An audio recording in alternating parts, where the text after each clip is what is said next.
Hi friends, எல்லாரும் எப்படி இருக்கீங்க? நல்லா இருக்கீங்களா? நான் இன்னைக்கு கறிச்சக்க அவியல் எப்படி பண்றேன்னு சொல்லித்தரேன். சரியா? எங்க ஊர்ல மார்த்தாண்ட சைடு வந்து இதை வந்து சீமச்சக்கன்னு சொல்லுவோம் நாங்க. இப்போ நான் வந்து கறிச்சக்கை ஒன்று எடுத்திருக்கேன், ஒரு பல்லாரி எடுத்திருக்கேன். சரியா? கறிச்சக்கையை துண்டு துண்டா கட் பண்ணி வச்சுக்கோங்க. ரொம்ப வண்ணமா வேண்டாம், லைட் கொஞ்சம் மீடியம் சைஸ்ல கட் பண்ணி வச்சு பல்லாரியும் கட் பண்ணி வச்சுக்கோங்க. நெக்ஸ்ட் வந்து ஒரு குக்கர்ல இந்த சக்கையை 2-3 தண்ணி வாஷ் பண்ணிட்டு அதுல ஒரு மஞ்சத்தூள் உப்பு போட்டு வேக வைக்கிறேன். நான் இப்ப ஏன் குக்கர்ல வைக்கிறேன்னா, குக்கர்ல வச்சா வந்து எனக்கு வந்து ஒரு விசில்லயே சக்கை கரெக்ட்டா இருக்கும். அவியல் வைக்கிறேன்னா கரெக்ட் டைம் இதுல இருக்கும். இதே இது நான் வந்து சக்கை குழம்பு வைக்கிறேன்னா 2 விசில் வைக்கணும். அப்பதான் நல்லா வேகும். அரைக்கிறதுக்கு என்னெல்லாம் தேவைன்னு பார்த்துக்கோங்க. சரியா? இப்போ தேங்காவ கொஞ்சம் எண்ணெய் ஊத்தி அதை நல்லா வறுக்கணும். அதுக்குன்னு ரொம்ப வறுக்கக்கூடாது, கறியை வறுக்கக்கூடாது. ஏன்னா நம்ம வைக்கிறது அவியல். அவியலுக்கு வந்து ரொம்ப வறுக்கக்கூடாது.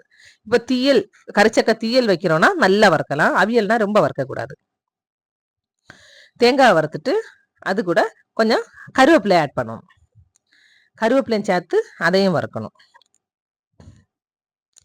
நெக்ஸ்ட் பார்த்தீங்கன்னா பூடு அதை ஆட் பண்ணிக்கோங்க. கொஞ்சம் பூடை ஆட் பண்ணிக்கோங்க. அது பிறகு பெருஞ்சீரகம், அது பிறகு கொஞ்சம் பெப்பர், இவ்வளோத்தையும் சேர்த்து நல்லா வறுத்துக்கோங்க. மீடியம் ஃப்ளேமில் வச்சு வறுத்துருங்க. சரியா? ரொம்ப கரியக்கூடாது. அதுக்கு பிறகு பார்த்தீங்கன்னா மல்லிப்பொடி இருக்குல்ல, மல்லிப்பொடி தட்டிக்கோங்க.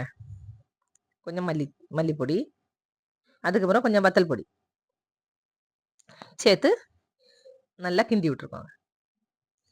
ரொம்ப வறுக்கக்கூடாது, மீடியம் ஃப்ளேமில் வச்சு ரொம்ப கரியக்கூடாது. அந்த அளவுக்கு மீடியம் ஃப்ளேமில் வச்சு வறுத்துக்கோங்க. சரியா? இப்போ நான் வந்து அதை வறுத்தாச்சு. இப்போ அதை என்ன பண்ண போறேன்னா, ஒரு மிக்ஸி ஜாருக்கு மாற்ற போறேன். மாற்றி அதை அரைக்க போறேன். சரியா? மிக்ஸி ஜாரில் போட்டு அரைக்க போறேன். அரைக்கிறப்ப வந்து ரொம்ப அரைக்க வேண்டாம். சரியா? ரொம்ப அரையக்கூடாது. அவியல் தானே வைக்க போறோம். இப்போ குழம்புனா நல்லா அரையணும், அவியல்னா ரொம்ப அரையக்கூடாது. சரியா? இந்த மாதிரி ஸ்டேஜ்ல எடுத்துக்கோங்க. இப்போ ஒரு வாணலி அடுப்புல வச்சுக்கோங்க.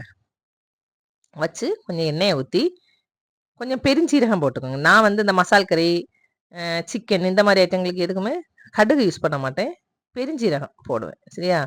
பெருஞ்சீரகம், கொஞ்சம் பட்டையை போட்டுக்கோங்க. நான் பட்டை, ஏலக்காய், கிராம்பு எல்லாமே போடுவேன். இன்னைக்கு ஏலக்காய் இல்லாததுனால பட்டையும் பெருஞ்சீரகம் மட்டும் போட்டிருக்கேன். அப்புறம் கொஞ்சம் கருவேப்பிலை போட்டு தாளிச்சிட்டு நம்ம கட் பண்ணி வச்சிருக்கிறோம்ல பல்லாரி, அதை எடுத்து அதுல போட்டு கொஞ்சம் வதக்கி விடணும். பல்லாரி வந்த உடனே என்ன பண்ணணும்னா, ஆல்ரெடி நம்ம வேக வச்சு வச்சிருக்கோம் தெரியுமா சக்கை, கறிச்சக்கை, அதை எடுத்து இதுல போடணும். தண்ணியை எடுத்துட்டு இதுல போட்டு ஒரு கிண்டு கிண்டிருங்க. ஒரு கிண்டிட்டு நம்ம அரைச்சு வச்சிருக்கோம் தெரியுமா மிக்ஸி ஜார்ல, அதை எடுத்து இதுல ஊத்திடுங்க. ரொம்ப தண்ணி ஊற்றக்கூடாது, கொஞ்சம் தண்ணி. சரியா? கொஞ்சம் தண்ணி ஆட் பண்ணாலே போதும், ரொம்ப வேண்டாம்.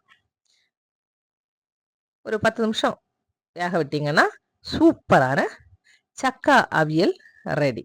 இதை வந்து நீங்க வந்து சப்பாத்தி கூட சாப்பிடலாம், சாப்பாடு கூட சாப்பிடலாம், எது கூட வேணாலும் சாப்பிடலாம். ரொம்ப டேஸ்டா இருக்கும்.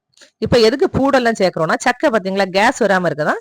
இதில் பூடு பெப்பர்லாம் கொஞ்சம் கூடுதலாக சேர்த்தாலும் உங்களுக்கு ரொம்ப நல்லது உடம்புக்கு. ஓகே ஃப்ரெண்ட்ஸ், என்னோட வீடியோ உங்களுக்கு பிடிச்சிருக்குன்னா என்னோட சேனலை சப்ஸ்கிரைப் பண்ணி, லைக் பண்ணி, ஷேர் பண்ணி எனக்கு சப்போர்ட் பண்ணுங்க. Thank you friends.